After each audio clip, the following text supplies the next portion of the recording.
Good Friday morning. I'm Jerry Miller. Welcome to Real Talk. This is an insider's guide to real estate across Charlottesville, Albemarle County, Central Virginia, the Commonwealth, the country, and the world. This show, powered by the Yes Team Realtors, Keith and Yonna Smith, trusted advisors in the real estate game, airs Friday mornings on the I Love CVille Network. Rick Tambrino, we are about to ready to roll. Thank you for joining us on the program. Judah Wickhauer, the director of the show, the star of the program, Keith Smith. And Judah, why don't we go with the two-shot and welcome the Dapper Don himself, Keith Smith. Good morning. Good morning, sir. Gotta love those Marines. How are you? Right in there. Rick's ready to go. Yeah. Rick is watching the program. He's excited. He says, happy belated birthday. Thank you, Keith Rick. Smith, I say the same. 50 looks good on you, sir. Well, thank you for lying to me. Both on the 50 and looking good, but I appreciate that. I'll take the lie any day of the week. Give us a snapshot of what you've been doing over the last 48 hours. You've been a busy man. I've been, myself and a bunch of our car members, Charlottesville Association members, spent the day yesterday on the Hill, gland-handing senators and representatives trying to promote property rights and all the stuff that we love to talk about on this show. And don't know how much traction we made, but we put a lot of FaceTime in it. So first step, and we're going to keep on pushing some pretty cool issues. I love it. I love it. for You have asking. welcomed yet another rock star to the program. Yeah, like we said before we went on, we went live with the cameras. The man, the myth, the legend. Emphasis on the myth. Yeah, well, not to get too sappy here, but we wouldn't be sitting here. My wife and I wouldn't be doing what we're doing if it wasn't for him. It was a chance meeting at a class he was teaching. I don't even, with all due respect, I don't remember the subject Either. but we just said, this guy gets it, and we made the move, so it was pretty good. Neil Williamson, our friend, joining us and watching the program as we speak. Michael Guthrie, this is, you know what, I cannot count how many rodeos for you on this set. You make us better every time you are here. Freshly haircut. Yeah, fresh got haircut. some sun. Yeah, I've been gone for a little bit. In fact, we had dinner with some friends last night, and we were just talking about some things. And he said, "Wait a minute, you went into a barber shop in Naples, Florida. You didn't know the barber shop, you didn't know the barber, and you sat in a chair and let somebody cut your hair." And I said, "Yeah." And he said, "I would never do that in a million years. I've only had 3 barbers in my whole life." And I thought, well, it just grows back. Yeah, and, it's hair. It was close, and I played golf that morning and played like in 2.5 hours, which was just unbelievable. So I had this. I wasn't supposed to be back until lunchtime, and I was getting some stuff from my wife. 18 holes? Yeah, 18 holes. Nice. And I went in the grocery store to get a few things for Dottie, and realized that I had this time, and there was this place called Diesel, Diesel Barbershop, hard rock music going on in the place. And I got in the chair and got my hair cut. So, and my friend said, "I just can't believe you did that." And I said, "Well, it grows back. I've had some good ones and I've had some bad ones, and thankfully, mostly they're good. Every so often, you don't win on that one." So. That's where I was born, Naples, Florida. No kidding. Yeah, Oh, Naples, wow. Florida. Fabulous community. Yeah. Where in Naples? I spent the first 10 years of my life there. Lakewood Drive. So Okay. we were a hop, skip, and a jump from the ocean. Yep. The Gulf. The Gulf, that's right. Excuse me, the Gulf. My family originated in Cuba, then Miami, then Naples. A fabulous community, snowbird community. Yeah. It's a good one. Yep. Keith Smith, Yonna Smith, your wife, your fabulous wife. She says, "Gentlemen, it was the agency class we took with Michael Guthrie." Of course she would know. That's exactly right. The memory of an elephant, Yonna Smith. Yeah. So what I'm about ready to say probably will make Mr. Guthrie a bit uncomfortable, but I am hoping somebody in our office is watching this and posts that kind of college picture of you when you had that. You had a fro that was like. Yeah, it was back when everybody had long hair, but I had big hair. I had big hair. It couldn't grow long. It went up. Somebody that's watching the program, find the picture of the handsome Michael Guthrie, T-minus 30 years ago? 25 years ago? Oh, no, much longer than that. It was 1970, just because I was coming to college, so early 70s, so 50 years ago. So this was UVA. Yeah. Fantastic. Yeah. Fantastic. Yeah. Share that photo. Wilson Ritchie, the restaurateur, watching the program as well. So again, we started this a little bit earlier. My wife and I are here because of Michael. We love him to death. One of the things that Roy Wheeler does, and Michael in particular, he invests himself into his agents and growing the agent's business. And there's a lot of people in our space, right? But very few do it at the level that Michael does it. I've been waiting probably for a year to get you in that seat. Usually you're sitting here when I'm out getting a tan. And I appreciate your trust that you let me sit in that chair when you're gone. I didn't say I was happy with it. I didn't say that. I just said I appreciate your trust. The gentleman is an award-winning broadcaster, Yeah, Michael sure. Guthrie of Real Estate Matters on 1070 WINA. So, Michael, we've known each other for a long time. Yep. So just tell us a little bit about yourself and how you got here and, the who, what, when, and where. And as Jerry says, the flip book story of... The flip book of your life. Because a lot of real estate agents may not know that. And I think that would be a good story to tell. Well, I think for a lot of realtors,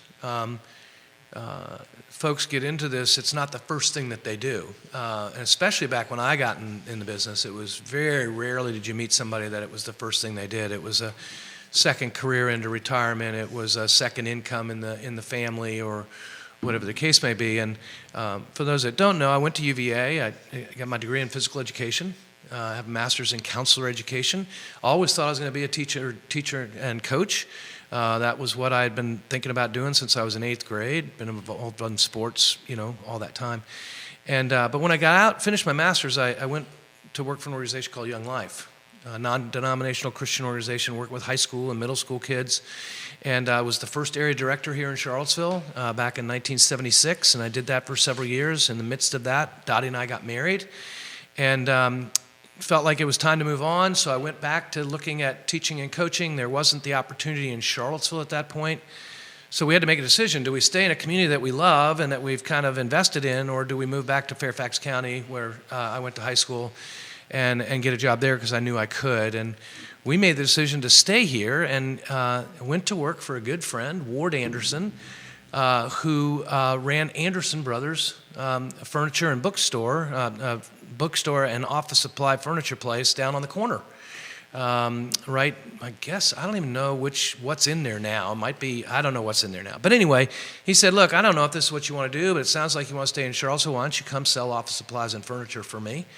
And so I did and had some success at it for a couple of years and realized I was good at sales. But in all honesty, no offense to people that do that, I didn't really feel like it was making a positive difference in the world. Yeah, I sold pencils at a good price, and I delivered tables or desks like this that didn't have any dents in them. At the time, I said I was going to deliver them. And even back then, built relationships with people so that they trusted me, knowing that I was going to get them what they wanted. And so I said, well, what could I, okay, I'm good at sales. What could I do? What else could I do that I could still do the sales stuff, but have that positive difference? And at that particular point, Dottie's stepfather had started a real estate company in Reston, Virginia. And so we left Charlottesville in 1983 and moved to Reston, Virginia. And I went full-time into real estate when interest rates were 19%.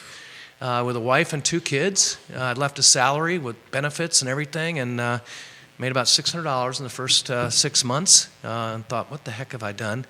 But fast forward, it became a business that I was able to be successful in. And at the same time, each and every day, feel like I make a positive difference. Back as a salesperson, now as a manager, now as a broker owner, I'm in a position where I'm helping people help other people make a difference every day. And the conclusion of it is I teach, I coach, and I counsel every day. So my education did come into play. All the things that I learned in school, I use each and every day. And I feel grateful for the opportunity, and the Lord has blessed me in significant ways. Eric Kelly says hello. He's watching the program. Terry Thompson, hello. Your brother-in-law, James Watson, hello. 3 firms watching the show as we speak. Michael Plecker says hello from your firm. You have, and I admire you for this. You love being around people. You love human connection. You get energized by seeing people in your circle have success. Yep. Yeah, there's no doubt about that. My whole focus is when I first stood on Frank Quayle's steps, when I first took the job at Roy Wheeler, I said, I'm going to promise you two things. We're going to be the best real estate company we can be. That doesn't mean we'll ever be number one. If we get to number one, that's awesome, but we're going to be the best that we can be, and that you can count on the fact that I'm going to manage you with a servant heart. That I feel, honestly, that's so important to me, to be servant-hearted in everything I do, and I truly believe that in serving the folks that choose to work with our company and helping them be more successful, if everybody is more successful every year, then the outcome of that will be the company will be successful too. And I've just sort of hung my hat on that, along with my faith in the Lord, and that if I love Him and love others as He loves me, then I can really kind of relax and know that the outcome's His. And So this is a word that sometimes in the English language has like two meanings, right? And the word enable, right, can have a good meaning and not such good meaning. Yep. And Michael enables people in a very positive way. He empowers. Yeah. So I have to thank him for my volaholic problem, because I've watched the good that he is doing and said, look, I can do that. At least I think I can anyway. And then, we all talk about this all the time on the show. Everything that we do collectively with Michael's leadership is about relationship building, not transaction building, right? We're all about building that relationship, and you get a phone call like Yonna and I got from somebody from 4 years ago and says, hey, let's do something. So I know everybody's itching to talk about the market stuff. I certainly am. Quentin Beckham says hello, gentlemen. He's watching. Okay, hey, Quentin. So high level, Michael, what do you think 2020 is going to bring us? Well, again, when you look at, the Virginia Realtors have done a really great job with their 2020 outlook for the economy and the housing market. Charlottesville Area Association of Realtors in the next couple of weeks will take this information and put their report out. I'm anxious to see that. But in what I've seen, looking back at 2019 and toward 2020, the first thing I'm going to say is that I think the spring market is going to come quickly. What do you mean by that? Well, I just mean that normally people think the market's going to start to pick up in February, March, early April, so that people will buy houses and move in before summer hits, so that the kids can be in the neighborhood, get to know the other kids, so that then when they go to school, they already have some friends from the neighborhood and that kind of thing. And I think that the end of 2019 ended pretty strong. There was a lot of activity we were talking about before the show. Keith and Yonna had a phenomenal closing month in December, again, because they do a great job of building relationships and creating trust with people. And so they had a great closing month. And because of that, it creates energy going into 2020. What I hope, and this is the wild card, the thing I don't know, is my concern leaving 2019 is that the last couple months, the number of houses that were coming on the market was significantly less. And I'm hoping that people were just waiting, till after the first of the year, and we'll start to see more product come on the market, because there are buyers that are out there that are ready to buy. They just couldn't find it in 2019. And I think as things come on the market, I talked at our business meeting on Wednesday, I asked that question about how do you feel about listings? And thankfully, a number of people raised their hand and said, yeah, I've got listings, coming on the market. I talked to an agent yesterday who has 2 or 3 people that she's meeting with this week who are talking about putting their house on the market. That's a good sign. And if that happens, I think you're going to see January, February market be very robust, because as those come on the market, the people that have been waiting for the right house are going to jump on those, and it'll start the 2020 as we would hope. And then as far as the whole 2020, it's an election year, right? We got a lot of things going on. We've got things that are going on in the Mideast. We've got the impeachment. We've got elections. We've got China tariffs. All those things could change everything. Stock market, new heights. Right. Never been seen before heights. That's right. And again, that's a good thing, because that means people have discretionary income. And they're confident. But they have this additional money to go and do the things they want to do. But if one of those things changes and the stock market does this, well, then you'll see the impact of that. But everything I'm reading and hearing and reading the things that National Association of Realtors gives us and things like that, people keep on talking about, it's got to change. It's cyclical.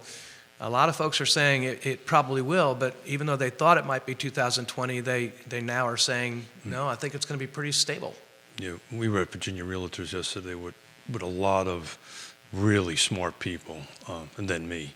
But we were, that's everybody's now predicting whatever recession, for lack of a better term, is a 2021 thing. We talked about this the last two shows. The little research that I have done, we've never seen a recession with full unemployment, and we are considerably below. Like 2.7. Correct. Yeah. Full employment, depending how you talk to, is 6%. So we're really never seen this. But all the indicators that Michael and we're all looking at is not showing it. But I can share with you, our spring, Yonna and I spring, sprung on January 2. And we were having a conversation this morning, looking at numbers and having our staff meeting at 5:30 in the morning. We're concerned about March, right? Ooh. Right? If this is basically echoing what Michael is saying, and maybe this is not a good thing to share with my principal broker in front of 253,000 people, but we were thinking of going to Europe in March to visit our family, which we haven't seen since 2009, and we had a conversation. We're going, I don't. We were kind of looking at pipelines and business, and has the spring market sprung too early, and but these are uncharted territories. Michael's been doing this for a very long time. I've never seen anything like this. Have you? Well, I think, again, when you look at the NAR numbers, the 2019 fiscal year growth, 2.1%, and they're saying the growth will be 2.2%. Not a lot, but an increase. You look at unemployment forecasts, pretty stable. NAR nationwide, your 2.7 maybe statewide, but NAR says 3.7 with a forecast of 3.8%. And the projected inflation, which everybody was concerned about, they're talking about it being less than 2019. It was 2%. And they're talking about it being 1.9%. Again, not a big change, and that's what I think the key is here. Is I think we're in sort of a stable place, and whether you talk about 2020, 2021, I think the thing I would say to the people that are listening is it doesn't matter what the market is when you're ready to do it. If you wait, there's a very good chance that you will have missed the opportunity. And even if an interest rate goes up by 1/8 or 1/4 of a point, your buying power goes down. Even if the appreciation of homes goes up by just 2 or 3%, if you wait a year, 2 or 3% of a $200,000 house is $6,000. And then you lose a little bit of buying power with an interest rate. You can't buy the same house you could have bought a year ago. And you didn't get the benefit of now owning that house and already paying down on the mortgage and creating equity. So I think people have to have trusted people like Keith and Yonna who they can talk to and can decide whether if this is the right time, well, then this is the right time. And then you stay within your budget. But what I would say is get in. And even if you have to get in at a smaller house, not exactly what you want, so that 3 or 4 years from now you can have what you want, get in now. We've had this conversation, Jerry. You still own the condo and now have it almost paid off that you got into. Paid off. And it is paid off, okay? And more people need to do that. I had a conversation with a young woman yesterday who is trying to find somebody to rent with. And all of a sudden I said, why don't you buy? And so got her with a lender yesterday, and he's talking to her about USDA rural loans and where she can be a first-time buyer and have 100% financing. She can find the right thing. She can get the seller to help her pay her closing costs, and then she can find somebody, buy something that's got 2 bedrooms, and then she can decide who she wants to rent to versus her with her hat in her hand going, hey, do you have a place that I can rent with you? So I think more people need to be looking at that. Not everybody can do it.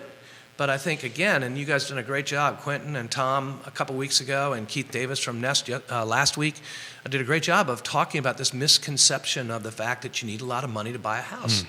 You don't. And in fact, if you go to just a condo, you can literally get into that condo for less than it would cost you to rent it, and now you own it. Having a similar conversation with a couple of clients. One is the whole rent versus own, right?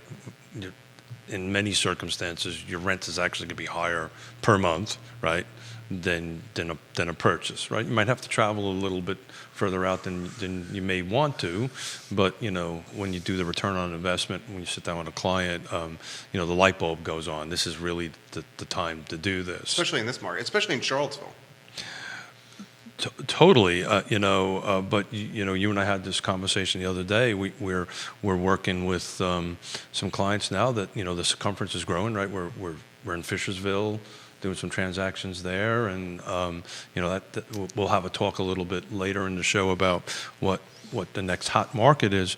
But the conversation, the rally around how much money you have to put down. This one particular buyer's coming out of New York, sold their house, substantial amount of cash. Looking for a certain individual thing. And I'm like, they wanted to put like 40-50% cash down. And I was like, well, maybe let's look at 3 or 5. And you can take that cash and put it someplace else, hire a really good financial advisor, right? And maybe make some money on that end of it. And he's making enough money or has enough revenue coming in that, the monthly payment is not an issue at that higher purchase price. And it just was like, I thought I had to put 20% down. Again, Michael said it. This is why you got to engage a trusted advisor. There's a ton of them on the show watching. If not, great time to do a sponsorship. Yeah, this portion of the program, thanks to First Heritage Mortgage, Michael Bittrick. I thought he was going to say Roy Wheeler Realty. Well, we have 2 Roy Wheeler guys right here. I thought that's what I did for the first 15 minutes. Bittrick, Bukinski, Whit Douglas. You just got a shout out for me versus our company. So there's that servant-hearted thing coming out. There you go. And how about some props for Bill Tucker and Charlottesville Settlement Company? Again, trusted advisors, they get it done. Again, we've got to get them back on the show because we got to finish this whole Sandals story, which we never really got the whole story, and the Woodstock thing, which I'm not sure is. He may not want to reveal it all. I got a feeling he will not. I get the same feeling. Stephen Peters says hello. Scott Silverstein says hello. Matt Neese, who sat in on a social media class with you at Roy Wheeler, and the fabulous Vincent Zord, says a whole room full of studs right there on Real Talk right now. Give it a like and a share on any of the streams that you're watching. Welcome Long and Foster to the program. Cool. Keith Smith, jump in here. So I think let's just go into it. What do you see as the next hot spot? I love this topic. So, again, in regards to what I've written up for the end of 2019 going into 2020, the one thing that jumped out at me is when you look at new construction. New construction continues to kind of rule the day. Almost 1 in 5 closings in 2019 were new construction. That's a big, big number. Just this week, we had agents wrote contracts on townhouses in Avinity over off of Avon Street, 2 this week. So that it's a continuing scenario. But the thing that caught me off guard, that didn't catch me off guard, but what caught me off guard was median price. New construction median price was $429. I think that's the number. Yeah, $429 in 2018. The end of 2019, it's $362. Wow. Now, you look at that and you go, oh my gosh, $60,000. The market must really have dropped off. Mm-mm. But it's not. It's Greene County. It's Fluvanna. It's Louisa. It's Augusta, where people are, the builders who hadn't been in those marketplaces are now in those marketplaces. They're building houses that are, because the land's less, mm-hmm. right? And because they've made some business model decisions, they're building houses to keep it in a particular price point that attracts people. And so that market, all of those markets, benefited greatly in 2019. And the caveat, if you will, and so when you talk about that, I think Augusta, across the mountain, is really picked up some steam. And as it picks up steam, it has more amenities. And with more amenities, people aren't just living there and driving back to Charlottesville. They're literally staying over there. We saw it in Old Trail years ago. We saw it in Spring Creek. We're continuing to see it in Spring Creek now with their amenities growing. So I personally think that if I was going to pick one of the three, I would pick probably green. Me too. Probably green, just because of the contiguousness, but that mountain, for some people is always going to be Intimidating. Yeah, and you watch the traffic reports, and there's a lot of issues on 64 because of the sun And the fog. and the fog. But the lower price new has had a significant impact on the 2019, and I think it will continue to have the more impact in 2020. A lot of bang for your buck in that Ryan Holmes community in green. Yep. Oh yeah. I mean, you got a lot of square feet. You're getting 0.5 and up. I mean, you're close to Charlottesville. I mean, a lot of bang for your buck there. Yeah, and I think the thing, going back to what Keith said a few minutes ago about not putting all your money into the transaction, I think another way of looking at it is put enough money in there that you're comfortable with the monthly payment, not only from a standpoint of your budget, but also if you were to sell that, or you wanted to buy something else, and you wanted to hold on to it, not sell it, hold on to it, that you could rent it for the same price, the same monthly price that you're paying. Because now you're putting yourself in a position, again, giving you a shout out, that you can keep that in your portfolio as a real estate investment moving forward. And that's the other thing that's pretty cool that a lot of people don't realize is your second, third time buyers, they can get really good financing too, so that they can do the same low down payment that allows them not to take the equity out of their other house and keep that. Or how about this? You put yourself in a position where you have a HELOC, a home equity loan, on your existing property, which actually gives you your down payment to buy that next house. Either it's a new house for yourself, or you're staying in that original house and now you're buying an investment property the other way. So Well, that's an example right there. Yep. That's exactly what you did. So January 2020, this show was focusing around bold predictions. Ooh, I like that. Right? Bold predictions. Okay. We're bringing in rock stars to talk about bold predictions, and I think I can disclose February is going to be focused around new construction. So we're going to be doing a series of roundtables with large builders, small builders. When 1 in 5 sales are new construction, we need to start having this discussion, in front of our audience. So, but we're all saying the same thing. There's 3 big hubs that this is going to happen. It's going to be Augusta County, and I've been spending a lot of time the last few weeks sniffing around on the ground out there. The jurisdictions are a little easier to work with. The path to development's a little simpler. The cost of dirt's a little lower. So at the moment, while the market is doing what it's doing, that makes a lot of sense. The third part of this stool, three-legged stool where the markets go, is what Michael just said in Greene County. And as you know, I'm a little passionate about Zion's Crossroads because it has all the pieces of the puzzle in place, right? Some of these other jurisdictions may not have as many of the development pieces of puzzle in place. Fluvanna has it. So another thing I can disclose, we're going to bring a couple of Fluvanna County Board of Supervisors here Nice. in March that we're going to be talking about some of the, Louise are actually in Fluvanna, talking about some of the partnerships that they're doing to grow business and so forth and so on out there. So it seems like all our guests are pretty much saying the same thing. Yeah. So I think maybe that's kind of where it's going to be going. I have a question. You mentioned, and I love the show. I love learning here. Guys, you mentioned that in 2018, the median sales price for new construction was $429,000. And in 2019, the median sales price for new construction had dropped about $60K. No reason for cause for concern, because that drop in price was a reflection of a lower price point in Greene, Zion's Crossroads, and Augusta County. My question for you is, what is the median sales price for the new construction, say, in Albemarle or the city of Charlottesville? that's a great question. I don't have the answer, but it's going to be significantly higher. But Higher than the 429 in 2018? You would think so, yeah. Rule of thumb is add a minimum of 100K to it. Wow. It's just... 100K. Oh, yeah. So like 460 versus Yeah, 360. yeah. Yeah. Except the But only don't take that as gospel. You right. need And the to, only caveat is I think that there was probably some significant, and it'd be good. I'll look into that. But I think there was more attached product Sure. sold, so that would Skew crush it. it, keep it down. They skew it a little. But the other thing I think that's important is for people to remember, and this is a PE major telling you guys this. I'm not, but the point being is median is you've got 100 homes that sold. Median is 50. right, or 51 or 49. That's where. And so of the 100 homes, the 49, 50, 51st are all at that 360 number. But average sales price, if you take Way average higher. sales price, it's going to be Of significantly course, higher. because it's skewed by those higher ones. That's right. Yeah. That's exactly what right. we'll- And there are not as many lower ones. So So what we'll do is we'll throw some numbers in the feed later on Yep. the weekend, and just so we can provide accurate data. I love it. We have a Everyone. question coming in from Neil. Hey, cool.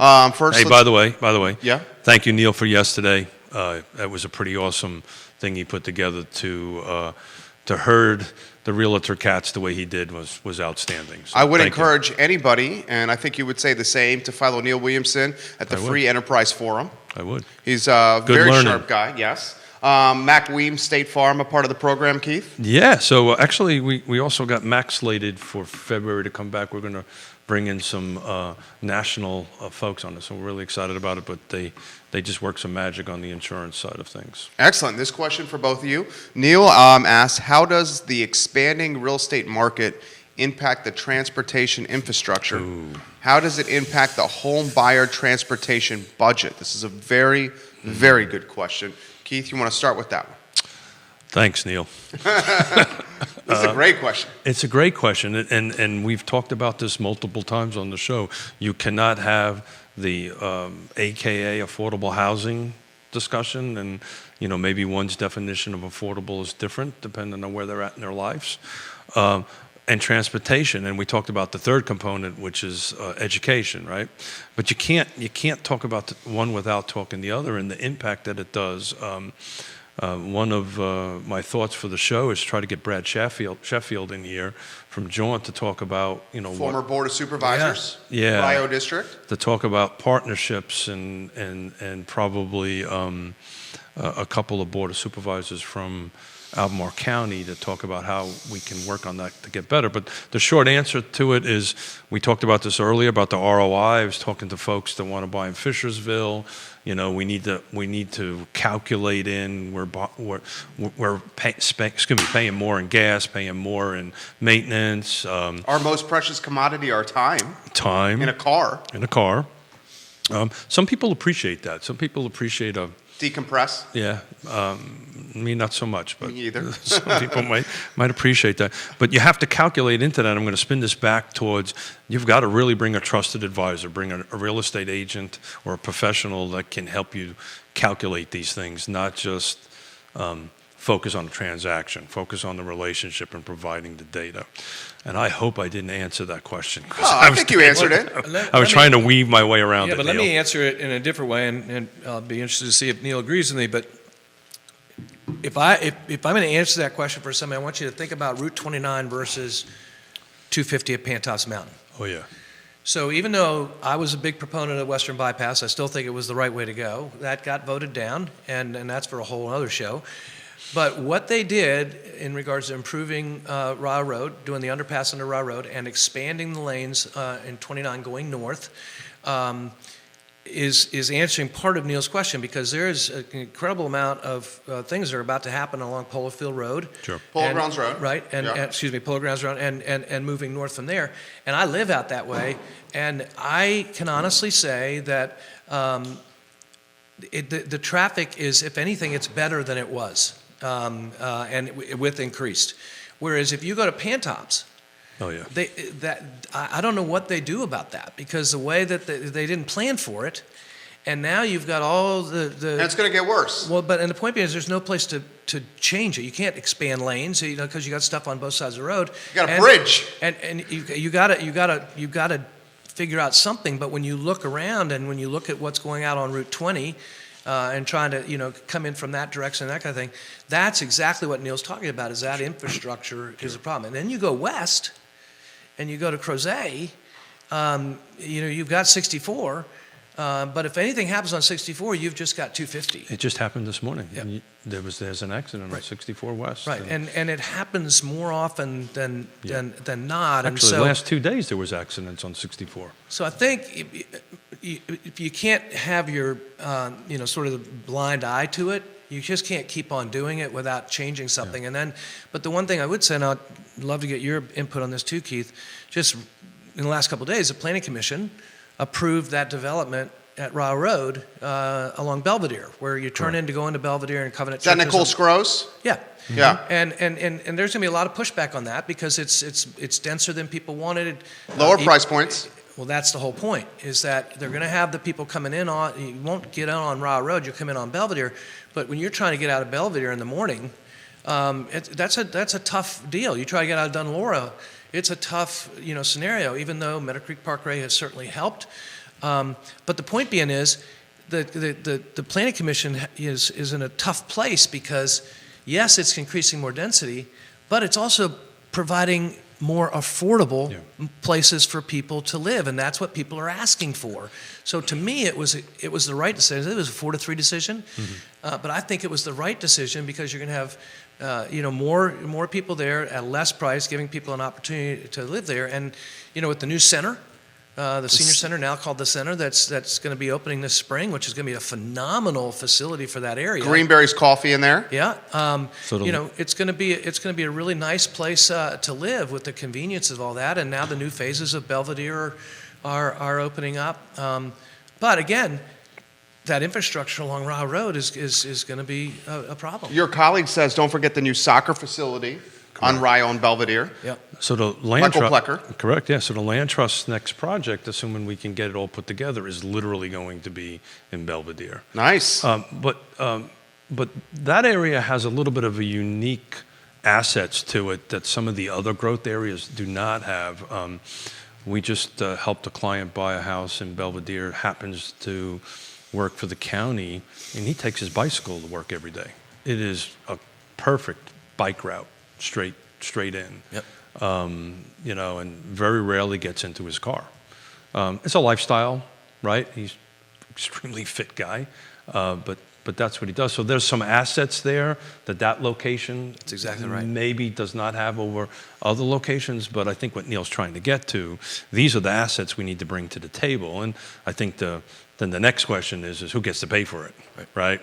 So if you put it on developers back, then we're not doing affordable housing any longer, right? And if you put it on the city or the county's back, then the taxes go up. So it's this really delicate balance that, and we talk about this, and it's part of the reason I sit on all these boards and share the regional housing partnership. These are very complex questions, but I'm thoroughly convinced that all the right people are going to be sitting at the table. Very smart people sitting at the table, to come up with a solution. And let's not forget the impact on the school systems that Correct. the added density is going to have. I follow the Kale system closely. My son will go to Kale Elementary one day, and the teachers that run in our circle say this is the first time that they can remember that the schools are to the saturation point of being overcrowded. Wendell Gibson watching the program, fabulous contractor and construction guy of Gibson Homes watching the show now. We would like to give some attention to one of your favorite places, Marie Bett. Definitely. That's where I stopped by for my breakfast. I invited Michael, but he had an earlier meeting, so I had to eat his breakfast for him. Dick Kelly says, thank you, gentlemen, for telling it how it is. Ray Cadell, welcome to the program. Billy Kernick of Vivi's Cakes and Candy, hello, thank you for joining us. You feel confident with 2020. This is a phenomenon that came up on yesterday's show. The uncertainty of someone putting their home on the market because of not fear it's not going to sell. Where are you going to go? But the uncertainty of what are we going to buy? Yeah, and that's a really good point, and something that I covered in a news segment a couple nights ago in regards to that very thing. It ended up not getting on the news, but this whole aspect of the cyclical aspect of what happens there, because somebody who wants to move and they go out and they can't find what they're looking for, then they choose to stay. And not only do they choose to stay, but they choose to add a bedroom onto the main floor, or they choose to finish the basement, or they do something to give them more than what they had, which means now I'm going to stay for 5 or 6 more years. Or forever. And so that house never comes on the market. And so if that happens in say, $400,000, $500,000 price range, well, that means the $600,000 or $700,000 price house never gets bought. This house never comes on the market, and so the 250 to 350 person who wants to buy that $400,000 or $500,000 house can't find it, and it just exacerbates the situation. It's great for contractors, renovators, handyman, addition type people. They're busier than they can be, and I checked around as I was preparing for that conversation, and all of them, 6 months at least before I could get to you in regards to that, and so it's a critical thing that if you don't have the inventory, it just stops everything up and just makes the inventory be even less because people can't find what they want. And that's a conversation we have with every seller now. It used to be a couple of few.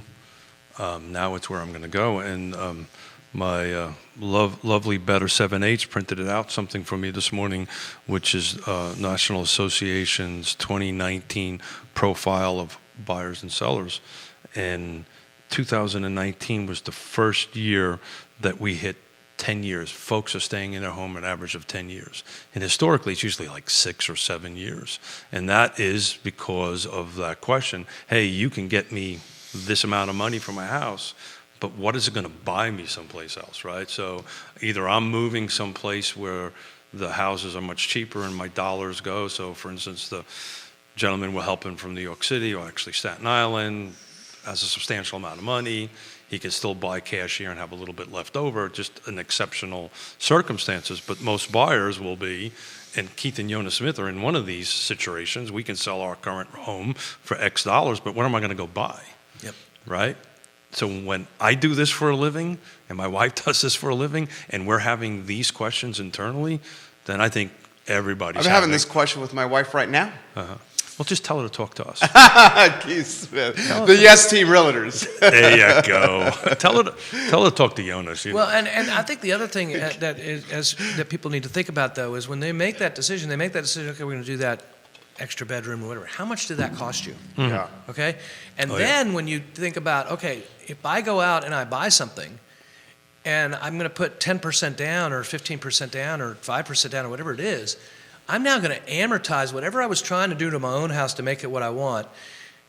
And so the point being is you may not find exactly what you want in your price range, but if you bump up a little bit, I'm not trying to get oversell or anything, but if you bump up a little bit and get what you want, the square footage, the type of floor plan you want and that kind of thing, and you're amortizing that over 30 years versus paying $100,000 to put a bedroom on the main floor of your house, is that a good financial decision? One, because you may have overpriced yourself out of your own neighborhood, right? Hear that, Mrs. Miller? You hear that, Mrs. Miller? And then the second thing is that you don't have to put yourself in a position where you have to buy a house that's absolutely perfect. Talk to the folks at First Heritage or a lender that you trust. Talk to them about an FHA renovation loan, because you can go in and buy a house and tell an appraiser what it is you're going to do to it, and FHA will lend you the money in advance to get that work done and have that house the way you want it. And so that's just another thought. With the caveat, because we're having these discussions with multiple buyers at the moment, you don't want to overbuild or over-improve for the market, right? So we are having considerable amount of conversations, and again, this is why you want to hire trusted advisors in it. And because of my DNA and my experience of building and contracting, we will actually look at houses, because as we know, it's 4 things, right? Location, price, features, and condition. So you might hit all the first 3, but now they want to renovate, right? Or they want to update, which is a little different than renovation, right? Renovation's adding a room of some sort. I just want to turn this from 1979 to 2020. To 2020, right? And I'm going to invest $100,000, $50,000, whatever the number is. Well, if you're buying at the top of the market, or what we think is it's on the top of the market, so you have to be very careful with that. And that is part of the reason why folks are going out, because they can get something that maybe catches all those four four things. Give the viewers more education on that right there. That's a great topic. I thought I was done. That was No, the best I that's got. great. That was the best I had. It was really good. You're buying high, Yeah. and then you want to take. Well, high is a relative term, Sure. right? You know. Let's say the wife wants to take the Are kitchen. you get hold on, time out. I'm talking. This is literally coming from me. She's watching right now. This marriage counseling. Yes, this is. He's a counselor. Talk to him. I know he is. He's sitting there smiling with his You're big buying old. a home. So what I hear you saying is, What I hear you saying. Tell me how you really feel. You're getting a home at X Mrs. price. Miller, please text me directly. And you want a new master bedroom, new master bath, and a new kitchen. Yeah, so it's numbers. So you have to balance two things, right? You have to balance the numbers, which I'm sure you are all about, and you have to balance the emotion, right? And I've never met your lovely bride, so I suspect there's a little emotion tied to it. And you know, we do a lot of transactions. Michael does the company does a lot of transactions. If anybody ever says it's all about the money, that's not true. There's always some sort of emotional component to it. So we would take a look at it. I don't know if the property you're talking about. You would hire a trusted advisor. We would assess it for you. We would look at it and say, okay, this is what you owe on it. This is what your return on investment is. This is what you want to do. Okay, here's your net proceeds estimate. It makes sense. Let's do it. This is where we project the market going. You know, even if you're doing a simple, you know, conservative 2 to 3% growth year over year. Okay, this is what I can expect to make in my 10 years. You know, that would make you happy. And then we have to pick the right fixtures. We have to pick the right product, because what sometimes happens is, you know, at one point in time, seafoam green was a cool color. Not so much now. So whatever you're going to renovate or add, you have to make sure you're kind of catching the market at where it's going and stuff like that. It was good. So Mrs. Miller, give us a call. We'll get you taken care of. 434. No, We're not going to. Oh, no. I give you my address. You've never given my. No address. No address. I hit somebody. This is somebody knock on our door from one of the shows and say, I wanted to talk about this topic. And No I said, kidding. Oh, really? Sir, found me on the GIS. Oh, Said, sorry to sir, hear we that. cannot do this. Yeah. My office is over here. Yeah. Anywhere you want to go. Well, what I just add on to what you said, the three biggest stresses of a marriage are death in the family, right? Buying a home, you know, or building a home, building a new home, and your finances, and building a home or buying a home, they check off two of those three. And hopefully there's not a death in the family that occurs because of it. But the point being is that it is really important that everybody understands exactly what it is we're doing, and that we're in agreement, versus you see so many times somebody trying to push for what they want and the other person resisting. And not only is that not good for the transaction, it's not good for their relationship. And so it's not a surprise that the psychiatrists, the counselors statistically show that's the case, that you need to be in a good place when you decide you're going to, you know, for somebody to say, oh, well, if we build a new home, then our marriage will be okay. That is not good. You know, we just need a nicer home and then I'll be happy, that kind of thing. If we have children, you know, then our marriage will be okay. That's not a good reason to have kids either. You want the marriage to be good so that you can do those kind of things. But the other thing I would say to people who are listening, as they're thinking about where and when and that kind of thing, is this whole aspect of something I learned long ago, and I can't remember who told me, but they talked to me about investment, real estate investment. And they said, the one thing that you want to have on the front of your mind is get in the way. Buy someplace where it's coming to and is going to go past, sure, so that then you are in the midst of it. So that's why, you know, Northern Albemarle, in my opinion, is going to get better, because more and more things are happening out that way, going through Northern Albemarle into Green. You've absolutely, you know, seen the getting in the way as it relates to, you know, to Crozet and where you live.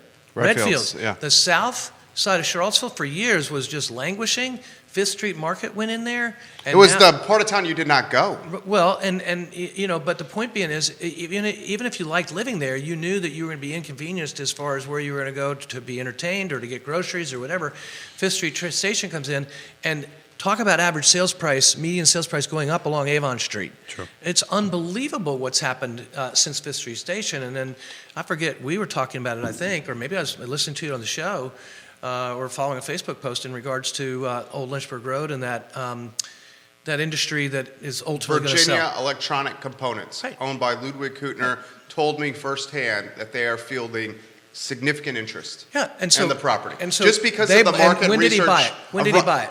Oh man, he bought it from Bill Nichman. Bill Nichman's my mentor. I couldn't even give you the exact date. It's been 10 plus years, 15 plus years. Okay, but he bought and held. Yeah, land banked. He bought yeah, and held. Right. And now he's in the way.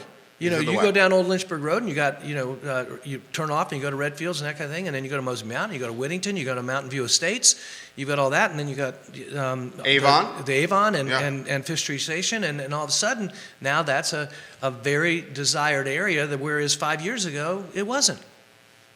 Good answer. We have a lot of comments coming in. You're going to appreciate this one. This literally fits your entire mission of what you're trying to do here with Real Talk. This is from your colleague, Julie Ballard.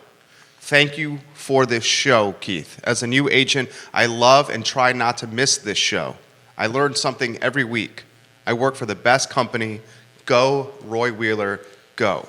Ray Cadell has this comment to say. He said, "Go, Roy Wheeler, go." No, That's what Ray said. No, that was Julie Ballard. I'm kidding, Ray. I'm kidding, Ray. Ray Cadell, I've made my real estate living for 35 years, working primarily with first-time home buyers who I believe start the whole real estate market rolling upward. Pretty tough price-wise in greater Charlottesville these days, and in fact, I put 3 homes under contract in Waynesboro and Stanton this month. Yeah. Those are buyers who produce sellers who might be moving up, but not here. Do we need to be concerned about this? We covered this topic. You hit this very well with your commentary right there. I mean, Ray is a phenomenal guy and is earnest and does a great job for his clients, and he knows the market, and he takes people where they want to go. And I can't agree with him more than what he said. But going back to, I think it was both shows with Keith and with Quentin and Tom, I don't, and I'm sure Ray's done this, but if I'm taking somebody to the Valley, and I mentioned this in my end of the year market report, if I'm taking somebody to the Valley, how much more is it going to cost me to drive over there and back every day, right? What are my monthly costs going to be? And whether it's 50, 60, $100, you go to a lender and say, how much can I buy for $1,100 a month versus $1,200 a month? Right? And not have to have that $100 expense, I might be able to be closer to home. The other thing that I am paying attention to, because I remember it happening, is let's just talk about the Middle East for a minute and what's going on there. Well, Price of oil. I went on vacation. I came back and gas was 20 cents a gallon more in the time I left, the time I came. That's my dad coming out. Every time I drive by the gas station I go to, I always look and see what the gas is. That's crazy. Me too. But anyway, if gas was to go up $1, I'm not saying it's going to. I'm not trying to put gas on the fire. But if gas was going to go up $1 a gallon, the cost, and I'll give you a great example of this, and I talked about this yesterday or the other day in my business meeting. Fauquier was a no-growth county, still is for the most part. So people are coming out 66 West, you get to Fauquier, they built the trench to keep the fire from going into Fauquier. The wind blew too hard, it blew into Culpeper. Culpeper exploded. There was building going all over the place. And then the gas prices went up. And you go back and look at it, you run the numbers and you'll see them right. When the gas prices went up like that, for years... We talked about this. For years, you drove up 29 North and you saw started neighborhoods that never got going because the gas prices literally took the momentum out of that market. Well, so people just have to really pay attention to those things when they're thinking about being out a little bit farther. So again, first of all, I'm humbled by Julie. I'm humbled by who watches the show. It makes me wake up and try to do better every day. So thank you for folks that are watching. I never expected it to get to where it got now. It's just absolutely humbling. But these are conversations you have to have with your client that Michael is outlining, and that's what I'm having with the clients that we're looking at on the other side of the mountain. Literally, I said, look, you got to understand, right? This is valuable, what you're about to say. When the hiccup, because you and I have talked about this. Yes. So when the hiccup comes, right, as the growth goes out, as the rubber band expands, right, and all this kind of stuff, and when the hiccup comes, and it's going to come, that rubber band's going to contract a little bit. And he or she who is out of the end, it might not, you might have some struggle with value, right? As Michael's saying, gas goes up $1. Oh boy, now I'm spending an extra so much across the mountain. But that being said, and I guess because I really turned this paper over for a reason. Okay, let's do it. But before I do that being said, I don't want to be the Debbie Downer on this. I do not see this rubber band contracting. I really don't. I do. Everybody has in their brain, and I call it a depression because it wasn't a recession. The last. Oh, it's definitely a depression. Right. Yeah. You don't see that. It'll be more, and Michael's seen enough of these. I know I have. 89, 99, those kind of things. It'll be a little bit of a contraction, right? But it's not going to be this huge suck in of value and all that stuff. So, if it feels good, the price is right, it meets all your criteria, Michael's 1,010% right. Buy now. It is now the time. And to buy. that's the thing I think is really important. Is even if you're on the outside of that Rubber what do they band. call that thing? Rubber band.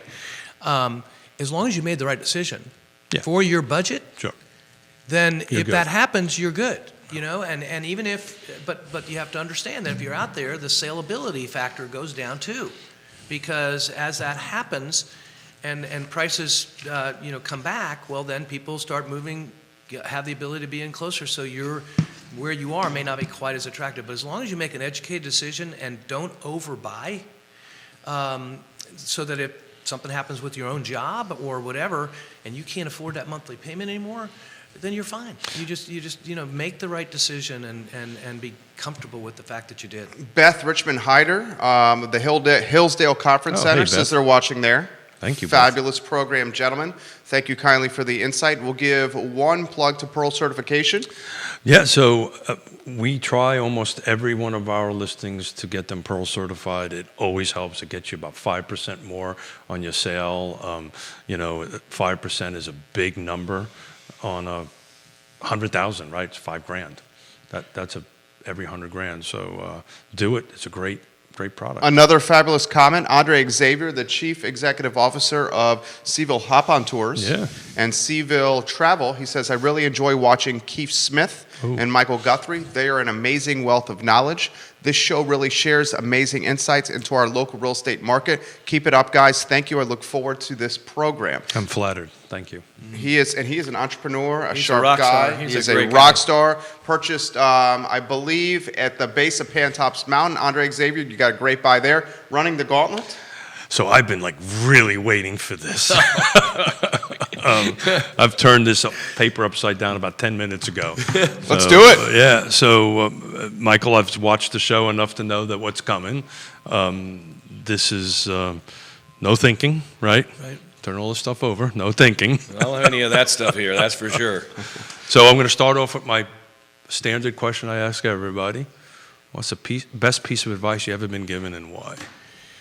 I know the one that I'm focused on this week is you don't have to be great at the start, but you have to start to be great. Amen. And I give a shout out to Liza Borges about that. She posted that or had that in a planner that I have. And it just is. I've thought about it all week. That and regardless of your physical situation, your business situation, whatever it might be, I actually texted it out to a bunch of the UVA tennis players that I work with, and they just won 2 amazing matches on Wednesday, and were really down in the first one and came back. And I literally texted them to this morning. You don't have to be great at the start. You just have to start to be great. So that's something we didn't talk about, right? You are pretty well connected at the sports world here at UVA. Mm-hmm. I know you don't like to wear that on your shoulder, Right. but you do some magical stuff for folks I've been over there. very privileged to be I started with a couple relationships with some guys, and they introduced me to other guys and gals, and they've given me the opportunity to do a lot of neat things in regards to just walking alongside them and what they do. So he won't do this, but I know a bunch of athletes that Michael walked beside, and it made a difference in their lives. So well done. Yeah, thank you. How about this question here? And this is coming in on the feed. Also something I'm curious about. The advice you give to a fresh, new, young agent that's looking into the game. I've said it many times on this network. The two most competitive categories of industry and profession in this market, real estate agents and restaurants. You have done this for a long time. The advice you offer to them. So just a shout out to Julie Ballard. She's new in the business. She was with somebody else. She made the decision to come with us, which we feel very privileged to have her with us. She's just got her first listing, so good for her. But with every new agent that comes in, the first thing I say to them is, you are not coming to work for a real estate company. You're not coming to work with a real estate company. You are giving that company the privilege of opening up your business under their umbrella. If a new agent has to think about it as a business that they're opening from the very get-go. And the whole reason for that is if your revenue doesn't exceed expense, then you're going to be out of business. So that's the first thing that I always say to people, to have a business mind about it. Second thing I say is, if you're going to boil this word down, boil this company, this business and the success of it to one word, it's contacts. And if you have a great sphere of influence, that's great. But if you don't, then you better be asking yourself, why am I getting in this business and how am I going to make contacts? Because if I don't have any contacts, I can negotiate a contract, I can be a great marketer, I can do all the things, but if I don't have anybody to do it with, it doesn't matter. So you better know how you're going to go about creating the database that you need to fill your pipeline so that you can have the kind of success. And the third thing that I say to them is, it doesn't happen quickly.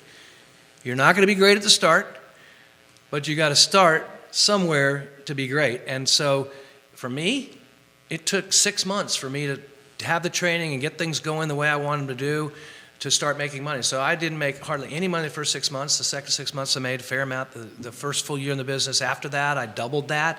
So it's a 2 to 3 year runway, if you will, and until you're really to a place where you're feeling good about what your income is and that you've got control of your time and that kind of thing. So those are the three things I would say. So we're a little over. Yeah. You mind if I ask another one? Sure, please. A little high level.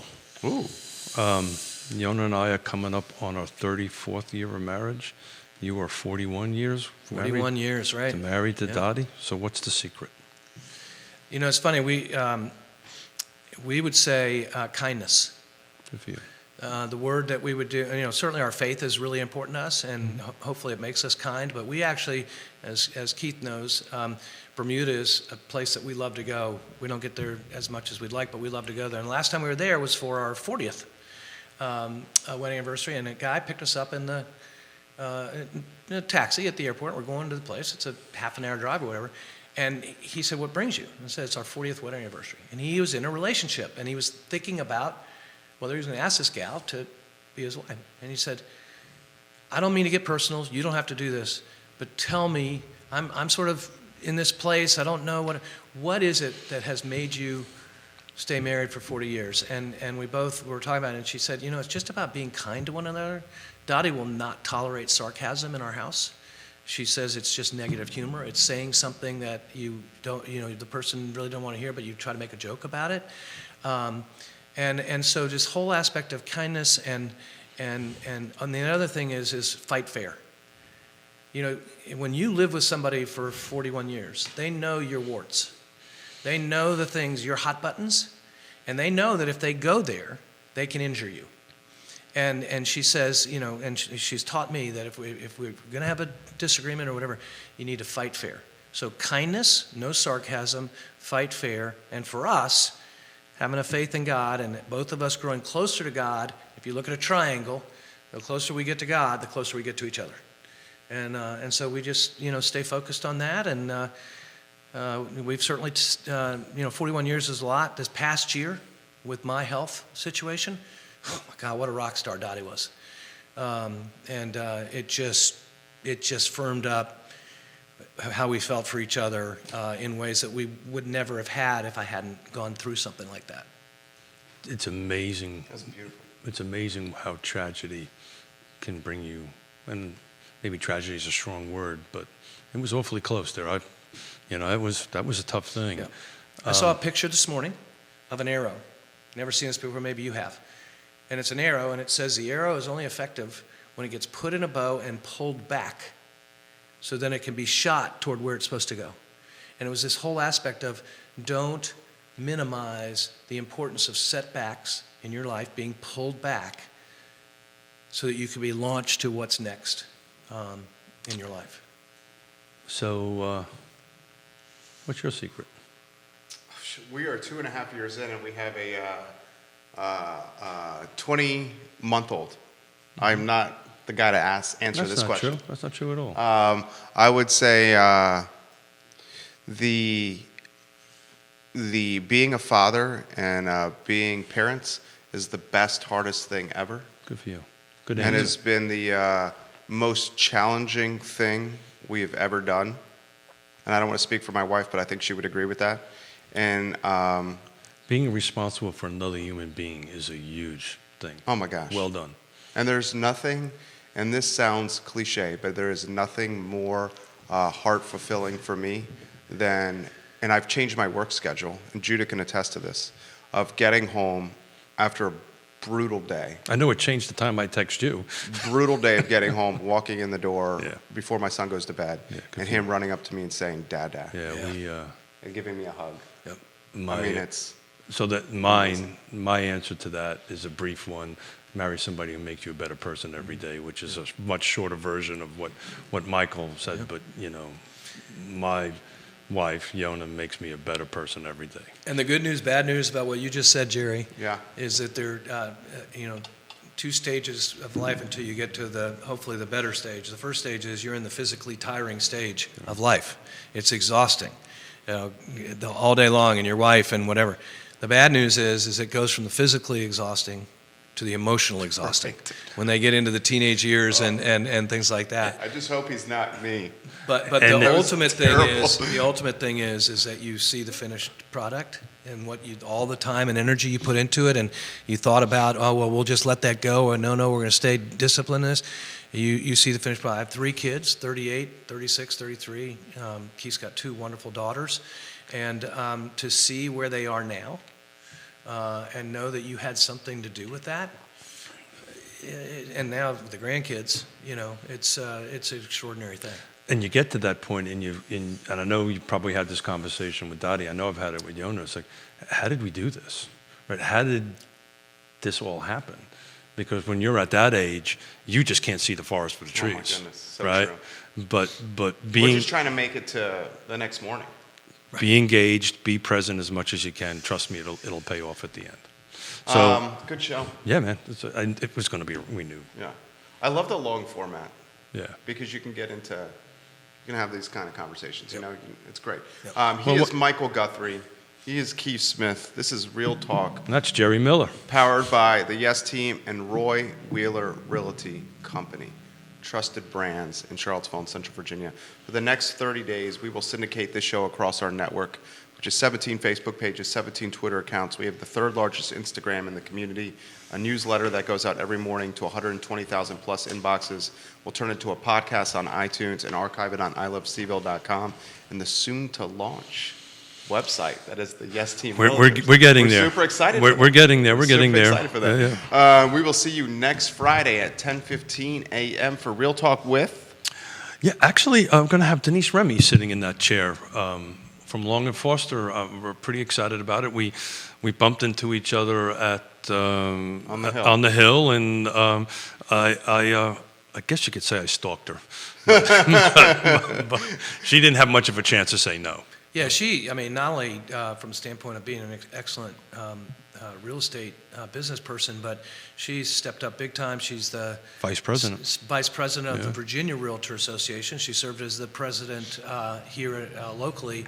And interesting enough, Saturday on my show, Kemper Funkhauser is on my show talking about the Virginia Realtor Association, what his goals are for this coming year. And it's an amazing organization that does so many things that people don't even realize. The advocacy aspect of this for you out there, folks who are property owners and you want people to be fighting for your property rights, yeah, we sell real estate and that's what we do for a living, but we're out there every day trying to protect your property rights. And Kemper has made it a real focus for this coming year. That's what we did yesterday on the Hill, Yeah, knocking on absolutely. doors. Our director, Judah Wickhauer, is glaring at me. Judah, we will stop. He's got to get ready for another show. We will enjoy your morning, guys. The show is all about making real estate and the second most important decision in your life behind who you marry. An approachable, educational, straightforward tool. That's his mission for the show. We will see you next Friday at 10:15 a.m. Take care, guys. Good show.